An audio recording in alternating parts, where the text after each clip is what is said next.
Welcome to this explainer video about what is the Betfair API. Now the API is quite an in-depth topic, so this might take one or two, or maybe even three videos depending on how much detail we go into. But let's jump right in. So this is the Automation Hub, which is the home of all the content that we host for things relating to the Betfair API. So it's at betfair-datascientists.github.io, and it provides all what you can possibly need to get started on the Betfair API, including things like languages that you want to code in, and some sort of information about what you can do with the API. Now, we will focus today on using Python. So Python is a coding language, very, very common these days, and it's quite simple to use in comparison to some of the others, and more importantly, the wrapper used for accessing the Betfair API using Python is actively supported, and it's called Flumine. Now, we will get into some details on how to use Flumine a little bit later. So first things first, what is an API? So this is from Amazon. An API is an application programming interface, and is a mechanism that enables two software components to communicate with each other using a set of definitions and protocols.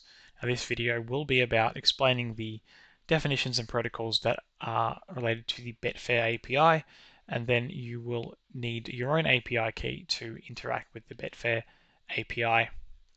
Now, if you use the website, or you use a mobile app, or you use a third-party tool like BetAngel, these all interact with Betfair using the API directly, and then they will render things in a manner that is more functional and easier to use.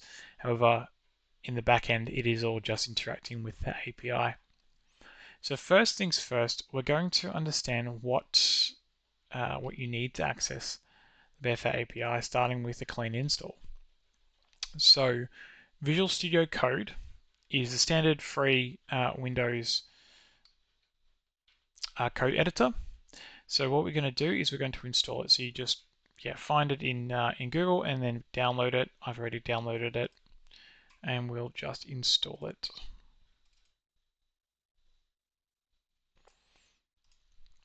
Accept the license agreement, and we want to ensure that we add it to the path. So you'll need to install this using as a administrator. Then we'll also need the Python package to use VS Code. So Python is a language, and you need to download the package to be able to use it. Now, you need to find Python online, go to Downloads, and go to All Releases.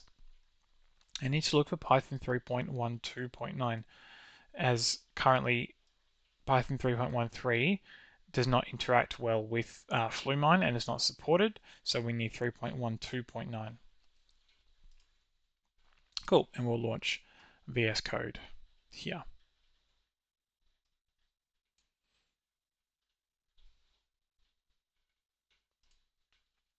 Awesome. Now what you want to do when you first go into VS Code is install these extensions. So you'll need the Python extension here, as well as the Jupyter Notebook extension. And then once you've installed these extensions, you will need to restart your extensions and also restart VS Code. Awesome. Now let's install Python. So you'll need admin privileges, and you'll need to add Python to the path. So just use the regular installation. Unless you're a power user, you don't need the custom install, and this should work fine.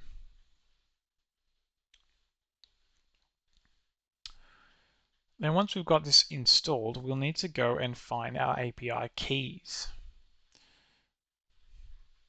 So to do this, to interact with the API, you will need your own application key, or key to access the API. Now, what we're going to do today is I'll show you how to go and find your app keys, and then we'll create a credentials file. Now, credentials file will just be in JSON format, so essentially it's like a dictionary, right? Where you have a key and a value, with the value here being your username, not account number, it's your username, your password and your application key. So I think we've got Python installed now. Yep. Awesome. So what we'll do now, we'll just close and reopen VS Code. I need to pin it to the taskbar. Always recommend that. Pin to the taskbar, and then we can always open it nice and easily. Awesome. So to find and or generate your Betfair API keys, we go to the Automation Hub and we go to this API header and this one here, which is creating and activating your app key. So to be able to find your app key, you'll need to first find your SSO ID token. This token is something that enables you to send calls to the API without needing to log in with every single request. So you'll log into the API with your key, then it will send you a token, and then you use that token with every call that you make. So you don't need to log in every single time. But if you don't have an app key, you can't find your token. Well, it's actually populated in the browser. So if you were to go to betfair.com.au, for example, and we wanted to find your app key, we go in here, inspect, and it is somewhere within your console, within the browser. So what we're going to do now is follow the link, and you'll be able to log in. Now it might not show that you're logged in, and it might take you a few tries to be able to log in or get this token to populate. I have managed to get this token to populate, so it's in here now. So the first thing, if you've never generated your app keys before, then you'll need to create an application name. So this application name, you can only do it once for your account. It cannot be a username, and it cannot be something that another Betfair user has at all. So it needs to be unique. Once you've done that, you press execute to create your app keys. If you haven't, if you have created app keys before, or you get an error when you run this create developer app keys function, try running the get developer app keys function instead. So if we do execute, and here we go, it's populated our app keys here with an application ID, and what we'll do is it populates this, and it will have your application keys, your delayed key, and your live key. If you've just created them, your live key will have no next to active. And then we'll just need that string to put back into our credentials file. Oh, good. Okay, so once you've now got that, let's look at how we access the API. So we have a lovely tutorial here using Betfair Lightweight to access the API. So first things first, with Visual Studio Code, you will need to install Python packages. Now we do this using a package called pip. So pip, right? We just type it into the terminal and go pip list, and then it will give us all the packages we have installed already. So I've already installed Flumine here, as you can see, and a bunch of other packages, but let's ensure that we've got the right packages. So some key ones you'll need, we'll go pip install pandas. It'll tell me I've already got this installed. Yep, requirement already satisfied. And if a package requires any other packages as dependencies, it will also install those as well. So pip install Flumine. Cool. Already satisfied. It puts in Betfair Lightweight as well, which we need. And another good one is Betfair data. So this is one specifically for processing Betfair historical data. Cool. Already satisfied. If we go back to our pip list, we'll just check if there's any other which are really important. Requests is important. If you're doing any sort of web scraping or anything like that. NumPy is contained within pandas. It does all your maths kind of stuff. IPyKernel. Now, IPyKernel you will need to be able to use these notebooks. So when you first run a Jupyter Notebook, you might be prompted to install IPyKernel, or you can just install it directly from pip. Awesome. So that brings us to the end of the Python packages here. So we'll close that, and now we'll look at how we can access the API. So there are two methods which you can access the API with, which is with or without certificates, and I'll go a little bit more detail about what that means. Awesome. So logging into the API, you can use what's called an interactive login or a non-interactive login. Right, so this is your interactive login. It says easy to set up, it's less secure than your non-interactive, and you will log in using this endpoint. All right, so it says dash login at the end. Right, and your payload that you will include with this request is your username and your password with the application keys, the header. Now, Flumine on Betfair Lightweight handles this nice and easily, so you don't have to go and sort of write these functions from scratch. Now, a non-interactive login is more secure and does require you to set up certificates. Now, there are some great tutorials online already on how to do this, including in the Betfair API documentation, so I won't go through that today, but it's important to understand that it is more secure and can help you protect your account.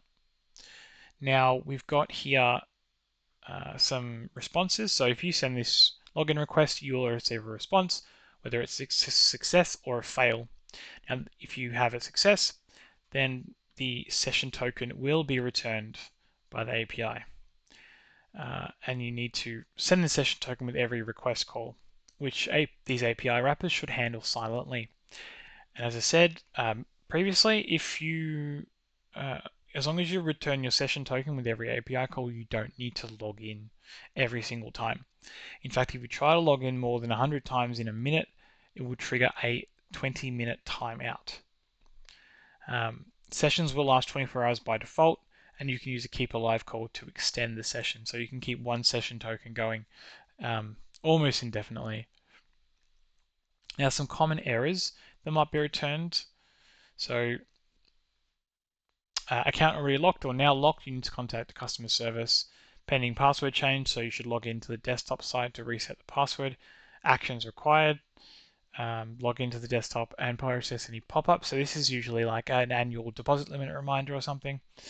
If you are having any issues with the API, any sort of weird behavior or some error messages you don't quite understand, first port of call should always be log into the website, because it sometimes will be a pop-up that you've just got to action and then it will work. Betting restricted location, so Betfair is not licensed in the country that you're in. This can happen if you're hosting a server in the US, because Betfair is not licensed there, or if you genuinely are in a country where Betfair isn't licensed, like generally on a holiday in the US or somewhere like China, for example. This can also happen if you're a New Zealand customer and you're trying to access Betfair API from a .com endpoint. Now we do have some information about that on the Automation Hub here.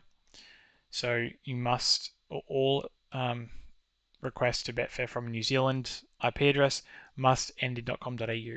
So if you find you get that betting restricted error, then just check that. So we go back to these error codes. Cert auth required, so you're trying to use the non-interactive login, but you've got an issue with your certificates. Closed, your account is closed. You should contact customer service. Email login not allowed, so you're trying to log in with your username instead of your email address. By default, when you set up your account, your email address is a username, but you can change it to have a unique username, and then you can also select whether you will like to allow email login or not. Invalid username or password, so you need to check your username or password, and also if you have any special characters in your password. So there's a special type of encoding required when you're sending certain characters as as a payload because it will render them in a different way depending on what character they are. So if you are having these kinds of issues, you know your password is correct, just check to make sure those special passwords, usually like wildcard characters, for example, the asterisk symbol might cause a problem. Self-excluded, it's just self-explanatory. Suspended, again, to contact customer service, or temporary ban too many requests. So that's what I mentioned previously about more than 100 login calls in 60 seconds. Right, will trigger 20-minute timeout. You need to wait 20 minutes before trying again, and the timer resets every time a login is attempted. So if you wait 10 minutes, try again, you get the error again. It's now back to 20 minutes. Or just timer resets to 0, and you've got to wait a full 20 minutes again. Cool. So what we're going to do now is we're going to log in using the interactive endpoint. So we're not using certificates. I've got my credentials file up here. I won't open it because it's got username and password in there, so we never want to share that with anyone. If you do share a Python file or sort of API file with anyone, ensure that your credentials are stored separately and not included in the script. If you are hiring a developer, for example, you're paying someone else to write code for you, do not give them your password, do not give them your app key. It's just not advisable. Cool, so let's try to log in.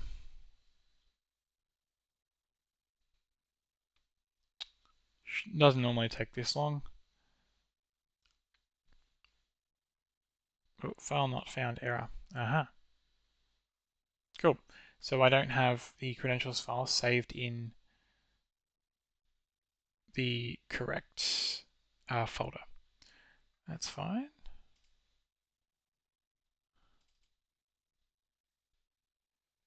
All right. So I found the folder it's in.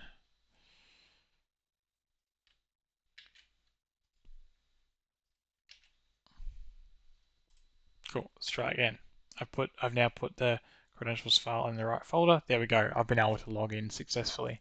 That's the response received. Cool. So let's do some test calls. Just running through this script here.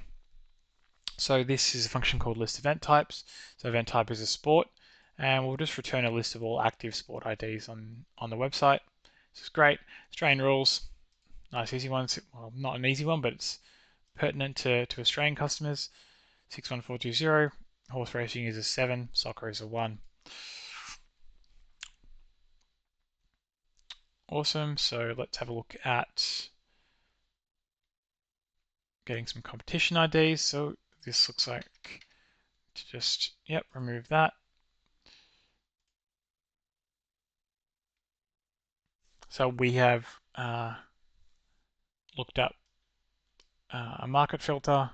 So we put in an event type of 1, so soccer, and we're trying to find competitions in there. And now we're going to try to find the competition that's called English Premier League.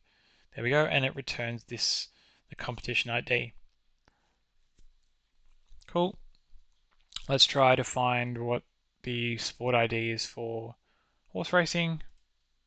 Easy, it returns 7, as we know from up here.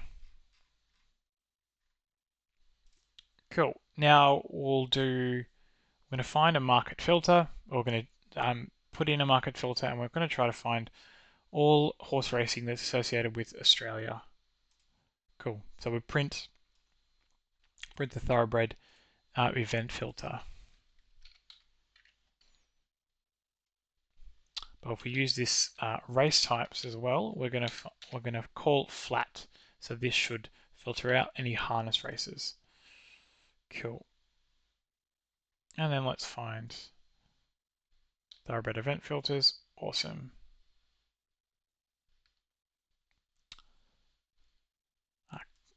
Seems the harness hasn't been removed. That's interesting. But it generates a list of all the events that are available for today. And Belmont is up for tomorrow, and so is Sands and Warwick Farm. Cool. All right, so let's find something that's up for today. Let's look at the meeting at Kilcoy. It's happening this afternoon. So we'll put in the event ID here, and we'll find the market types. Awesome. So it gives us what the market types are that are available for Kilcoy today. So we've got win, place, Quinellas, exactas, and match bets. Match bets being head-to-head bets. Cool. And then let's find a bit more information.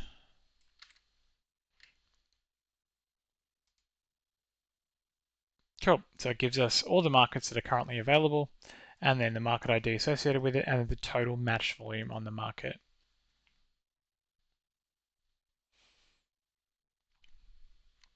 Now we're going to set up something to look at the runner book. So let's look specifically at this win market here. So for race 6,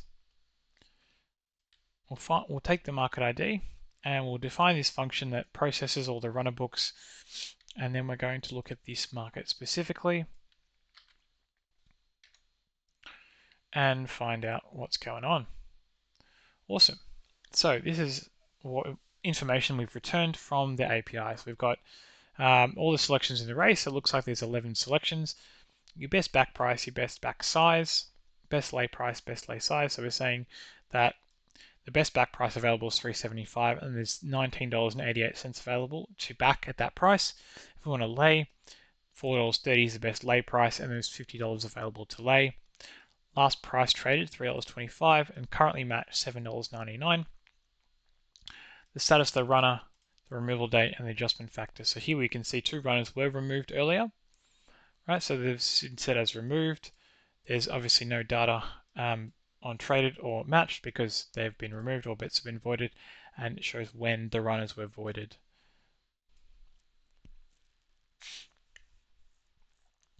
And you can see this runner here.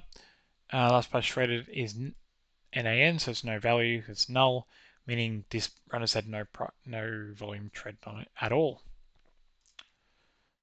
Cool, so that's a sort of quick run through of how you set up and get going. And now let's dive into the explainer on how to use the API. This is an example of a Python script that we'll use to access Betfair API. We'll have a betting strategy that we can set loose on the exchange.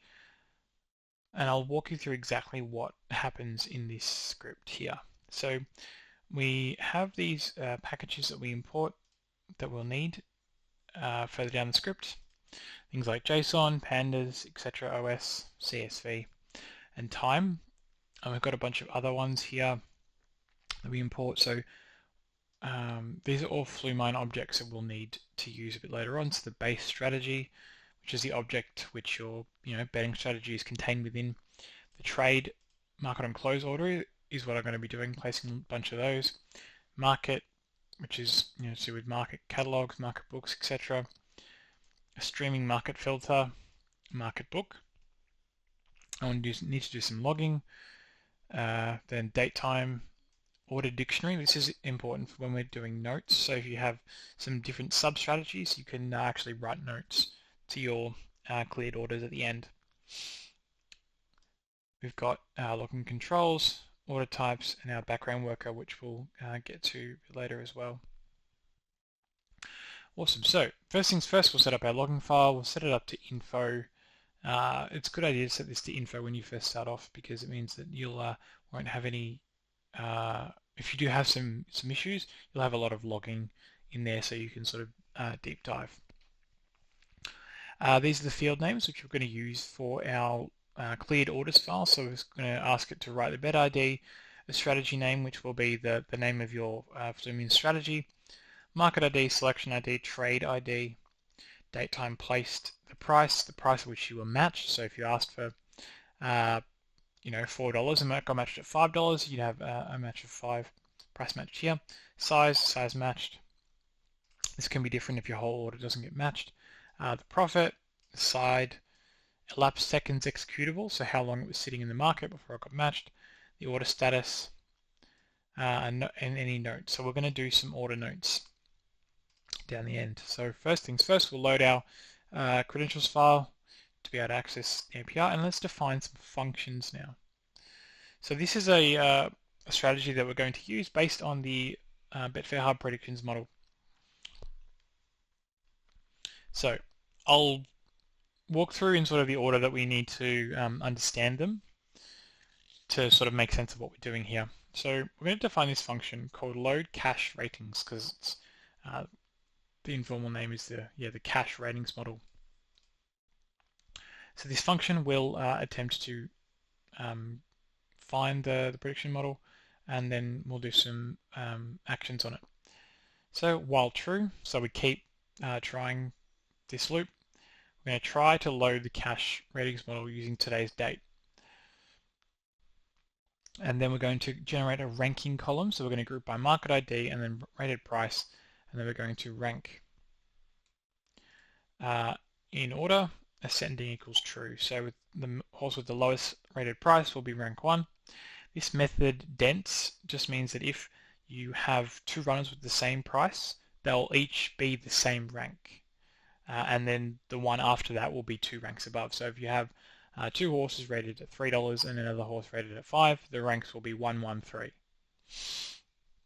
And then we're going to set this data frame here to be part of the object context.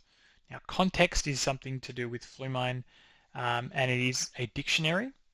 So essentially we're setting this model prices dictionary key to be a data frame as its value.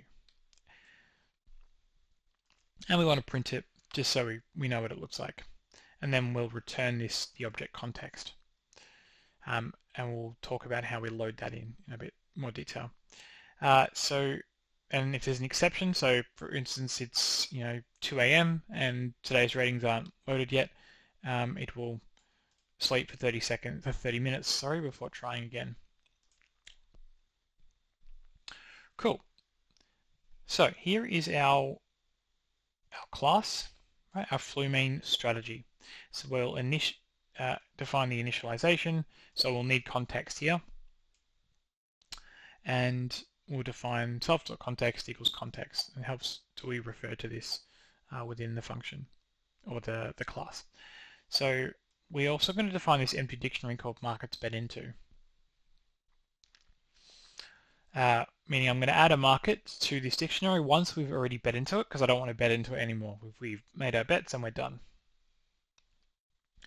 Some of these native functions in Flumine you sort of have to use. So this is called check market book. So do we want to look at this market, right? It returns true or false. So if the market ID is in this dictionary, we've already bet into it, false. I don't want to know about it. If the market book is closed, not closed, sorry, then we do want to look at it, assuming that this has also not returned true. Okay, then we have process market book. So this is what we're going to do. This is where you place your orders and look at the betting and volume information. Cool. So we want to find this data frame called runners. Now this is part of this function which we defined earlier. So we're using for this market.marketCatalog.runners. So we're looking at the runner catalog. Cool. So let's go back to this function and see what it does. So what we're going to do here is we're going to look in the runner catalogs for information about the runners. So the selection ID is just contained within the runner book object. However, these other things are from the runner metadata. So runner metadata is a dictionary. So to call it from the dictionary, we have to define it in this way: runnerbook.metadata, and then open square bracket, and the name of the key, and then it will return the value. So we have selection IDs, stall draw, so barrier, days since last run, weight carried, and the form of the runner. So we create a data frame like this. We also then want to find information about the last start of the horse. So this is some regex wizardry, which I don't quite understand, but I asked ChatGPT to find me the last integer from a mixed string, and this is what it gave me. We're using regex. And it works, tested it, it works, so the magic, there's a magic source in there somewhere. And then we're going to make it into a numeric column, because we need it. For that, we're going to fill all null values with 0, and then we're going to convert all columns except form to floats. So form will have strings in it, So it'll give us an error if we try to transform it to a float. We've got to make sure they're all in floats. Cool. So now we've got that runner's data frame returned. We're going to merge it with the market data frame. We're going to create a market data frame, and we're going to merge it with this self.context, right? Model prices being the key, and the data frame value, or the value being the data frame with the cache ratings in it. So we're going to merge it on the selection ID from the left column, left data frame, and then the selection ID from the right data frame. So that's what we've returned from the model ratings. Then if there's no rank, we're going to drop. Then we're going to make sure selection ID is an integer, and we're going to set the selection ID as the index. And this is key to ensuring we are able to place this bet, because it won't be able to place the bet if it can't find selection ID in the index. Cool. So we're going to do some checks here. If the market seconds to start is less than 300, so if the market is starting in the next 5 minutes and we haven't bet into it, because we wouldn't be processing this market book if we'd already bet, then we'll have a look. So for runner in marketbook.runner, so we'll loop over every single runner here. We'll do another check. So if not market book in play, so if the market's in play, don't worry about it. The runner also has to be active, can't be removed. And the selection ID is in the index of this market data frame. Cool. So I've got a few different strategies here. I'll just walk you through one, and then we'll sort of proceed down to the end. So I'm looking at the name of the race, right? So I'm looking for the substring maiden, or MDN, which refers to a maiden race. If that returns true, then I'm looking for a barrier. So where the barrier is equal to 1. So if you're going to do something in Python where you equals something here, you need to use the double equals sign. The single equals refers to assigning something as a variable, whereas the equals equals is the equation, or equating two things together. Then we initialize our notes. So we're going to put some information about the orders in our notes. So initialize this empty order dictionary, set this strategy part of this order dictionary to what our strategy is. So we're doing lay bets on maiden races on barrier 1. So that's what our text is going to be. Then we'll initiate our trade, create our trade object. So market ID, selection ID, handicap, the notes, so we have to put this in, right, which is from here. Strategy equals self, put that in every order because it refers to the name of the class here, cache model. That's what will be returned by that.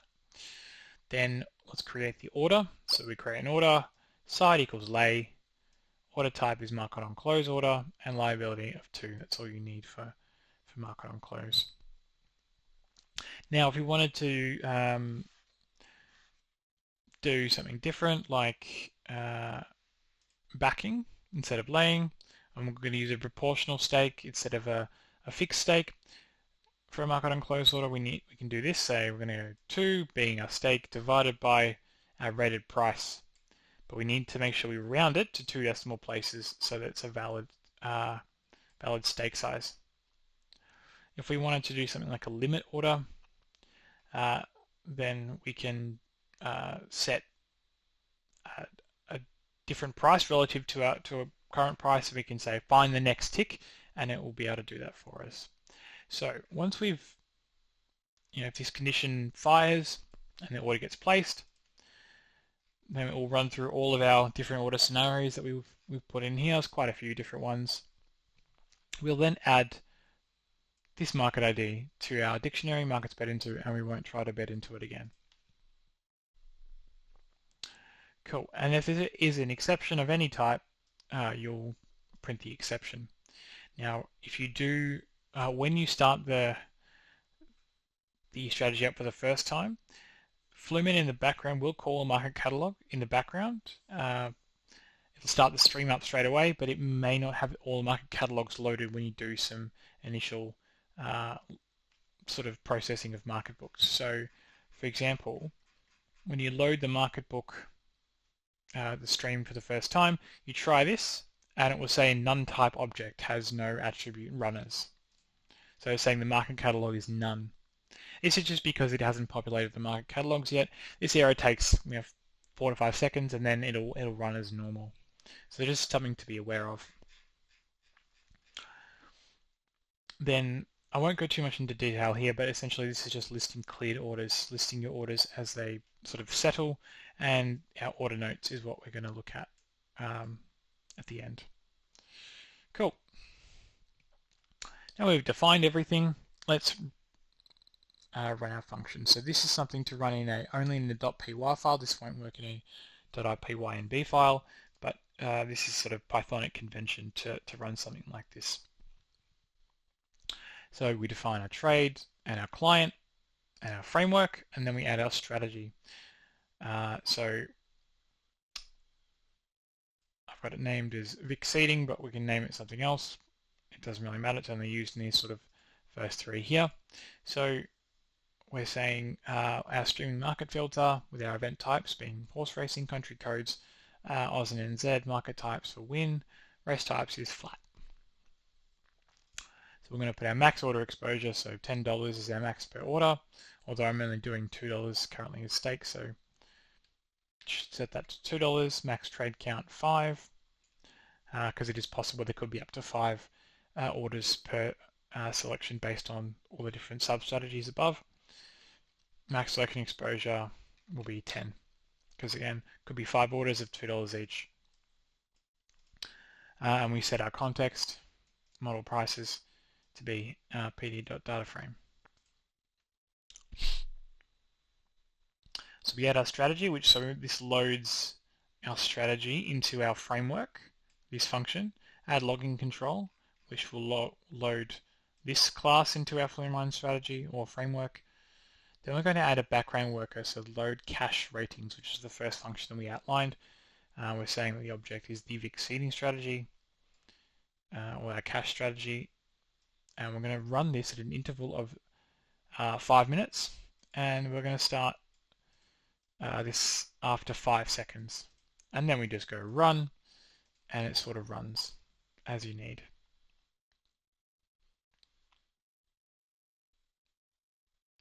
And that's a sort of a basic explainer of what you can sort of do in Flumine. We'll jump into our in-depth API explainer, exactly what these kind of objects are, what these calls mean in the next video.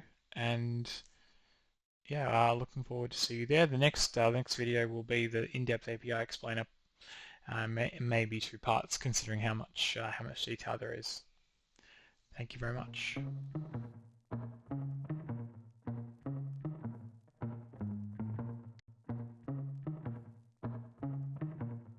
What are you really gambling with? For free and confidential support, call the number on the screen or visit the website.